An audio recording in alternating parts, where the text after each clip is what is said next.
नमस्कार दोस्तों।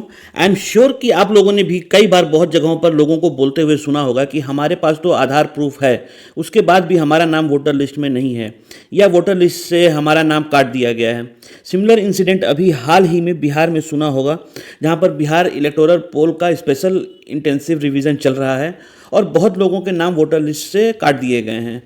इस वीडियो में हम जानेंगे कि फर्स्ट कोर्ट की रूलिंग क्या है इस बारे में, why Aadhaar can't be used as a citizenship proof, why it is the legal basis of this, how it is confirmed, and what right and benefit you get if you have a Aadhaar card.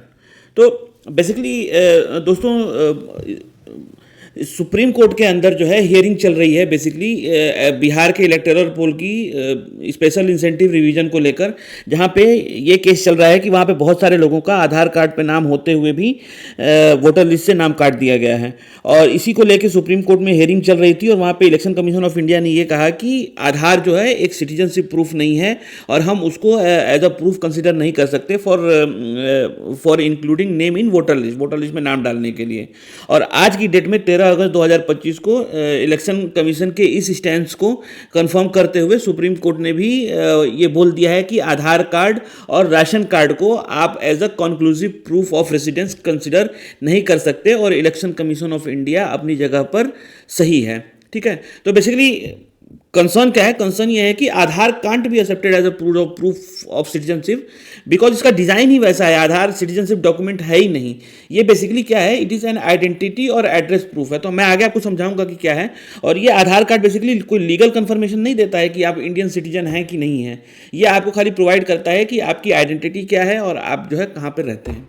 तो अगर आप देखेंगे purpose क्या है, आधार जो है 12 digit का number होता है जो unique identification authority of India issue करता है आपको जब आप वहाँ पे रजिस्टर कराते हैं अपने बायोमेट्रिक्स या अपने डिटेल रजिस्टर कराते हैं। अच्छा, इसकी एलिजिबिलिटी क्या है? इसकी एलिजिबिलिटी ये है कि अगर सपोज आप इंडिया के अंदर 182 दिन या 12 महीने या उससे ज़्यादा दिनों से रह रहे हैं तो आप अपने अपने नाम पे आधार कार्ड ले सकते हैं।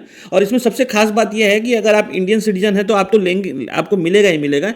इसको फॉरेन नेशनल्स भी ले सकते हैं अगर वो ये क्राइटेरिया फुलफिल करते हैं कि 182 दिन या 12 महीने से ज़्यादा वो इंडिया में रह रहे हैं। ठीक है। अच्छा, इसका नेचर क्या है? इसका नेचर ये है कि बेसिकली आपको एक आइडेंटिटी देता है। आइडेंटिटी का मतलब ये है कि ये डॉक्यूमेंट सिर्फ ये बोलता है कि what is your name. Suppose your name is Hari. ठीक है, तो ये बोलेगा कि your name is Hari Kumar और आपका address at this point of time, मतलब कि आज की डेट में आपका एड्रेस ये है। ये बस इतना ही प्रूफ करता है, इसके अलावा और कुछ भी नहीं प्रूफ करता ये। ठीक है। दूसरा, अगर आप देखेंगे तो जैसा मैंने आपको बोला कि मतलब क्या है, आप डिफरेंस क्या है रेजिडेंस और सिटीजन्स में। तो रेजिडेंट बिल्कुल क्या होता है? रेजिडेंट कोई भी हो सकता है। सपोज कोई फॉरेन नेशनल, सपोज जो राजदूत होते हैं वो यहाँ पे रह रहे हैं या कोई वर्क वीज़ा पे आया हुआ है वो यहाँ पे रहा, तो वो बेसिकली अपने आप को रेजिडेंट, मतलब वो यहाँ पे रह रहे हैं, दे आर रिजाइडिंग हियर। ठीक ना, वो where they are living in India, तो basically they are called resident. बस सिटीजन्स का केस अलग है। सिटीजन का केस ये है कि भाई वो यहाँ पर जो है जन्म से ही है, उसको एक सर्टेन क्राइटेरिया फिक्स किया गया है सिटीजनशिप एक्ट के अंदर। जैसे सिटीजनशिप एक्ट 1955 क्या बोलता है कि अगर आपका बर्थ या इंडिया में हुआ है या आपके माता पिता इंडिया से हैं या आपने रजिस्ट्रेशन किया हुआ है अपना का या आपने नेचुरलाइजेशन करा लिया। नेचुरलाइजेशन का मतलब यह है कि आप जो है फॉरेन सिटीजन से और आपने यहाँ का सिटीजनशिप के लिए अप्लाई किया और आपको गवर्नमेंट ने सिटीजनशिप दे दिया, दैट इज कॉल्ड नेचुरलाइजेशन। या इनकॉर्पोरेशन ऑफ टेरिटरी हो गया, दूसरे की टेरिटरी इंडिया के अंदर आई तो आपको उसके हिसाब से सिटीजनशिप मिल जाता है। ठीक है, तो सिटीजनशिप बेसिकली स्ट्रिक्टली ये फॉलो करता है कि आपका पेरेंटेज क्या है, आपका प्लेस ऑफ बर्थ क्या है और आपने जो है किसी और कंट्री की सिटीजनशिप छोड़ी है और यहाँ की सिटीजनशिप ली है कि नहीं ली है। सिटीजनशिप एक्ट 1955 ये बोलता है। वहीं पे आधार एक्ट 2017 क्या बोलता है? आधार एक्ट ये बोलता है कि जो भी यहाँ पे रिसाइड कर रहा है, जो यहाँ पे रह रहा है, चाहे वो वर्क वीज़ा पे रह रहा हो, चाहे वो यहाँ पे पैदा हुआ हो, उसको आधार कार्ड मिलेगा। ठीक है, बस बेसिक क्राइटेरिया ये है कि आपको यहाँ पे 180 दिन बिताने पड़ेंगे। आप 180 दिन यहाँ रह चुके हैं या 12 महीने रह चुके हैं, then you are eligible for getting Aadhaar card. ठीक है, ये लीगल बेसिस है बेसिकली। तो रेजिडेंट और सिटीजन्स में यही अंतर है कि कोई भी यहाँ पे काम कर रहा है, सपोज आप 20 दिन के लिए आ रहे हैं तो you are residing here, you can be called resident. ठीक है। अच्छा, इसमें होता क्या है, वेरिफिकेशन प्रोसेस ही बिल्कुल डिफरेंट है। जैसे आधार के केस में क्या है, आप स्कूल आईडी या राशन कार्ड या यूटिलिटी बिल लगा के अपना बायोमेट्रिक देके आप जो है अपने नाम पे आधार कार्ड ले सकते हैं। तो वो आपको ये एक आइडेंटिटी दे देगा कि ठीक है भाई, ये राशन कार्ड का एक प्रूफ मिला मेरे को और इनका नाम जो है हरी है और ये इस जगह पे रह रहे हैं। It basically give you a proof of address. So it is not a legal verification of nationality. वहाँ पे कोई वेरिफिकेशन नहीं होता है, ये सिर्फ उसके बेसिस पे आपको जो है आधार कार्ड देता है। वहीं पे सिटीजनशिप क्या होता है, सिटीजनशिप डॉक्यूमेंट जैसे उसमें क्या होते हैं कि आपका बर्थ चेक किया जाएगा। जैसे आधार, जैसे पासपोर्ट होता है, पासपोर्ट में वेरिफिकेशन होता है, पुलिस वेरिफिकेशन होता है। आपने पासपोर्ट के लिए अप्लाई किया है तो आपके घर पे पुलिस आएगी, वहाँ पे वो कंफर्म करेगी कि ये बंदा यहाँ पे कितने दिनों से रहता है, इनके माता पिता का डिसेंट क्या है, मतलब वो यहीं के हैं या कहीं और के हैं, उनकी कोई प्रॉपर्टी है कि नहीं है यहाँ पे, उन्होंने खरीदा है उसको या, मतलब सारी वेरिफिकेशन होने के बाद आपको सिटीजनशिप डॉक्यूमेंट मिलता है। तो it is completely different from resident and citizenship point of view. अच्छा, इसमें आपको बेनिफिट्स क्या क्या मिलते हैं, जैसे कि अगर मान लीजिए आप रेजिडेंट हैं, तो रेजिडेंट के केस में आपको राइट ऑफ वोट नहीं मिलता है। तो सपोज आपके पास आधार है भी तो you have no right to vote. आप जो यहाँ का सिटीजन है खाली वही वोट कर सकता है। वैसे ही पासपोर्ट है, पासपोर्ट आपको नहीं मिलेगा।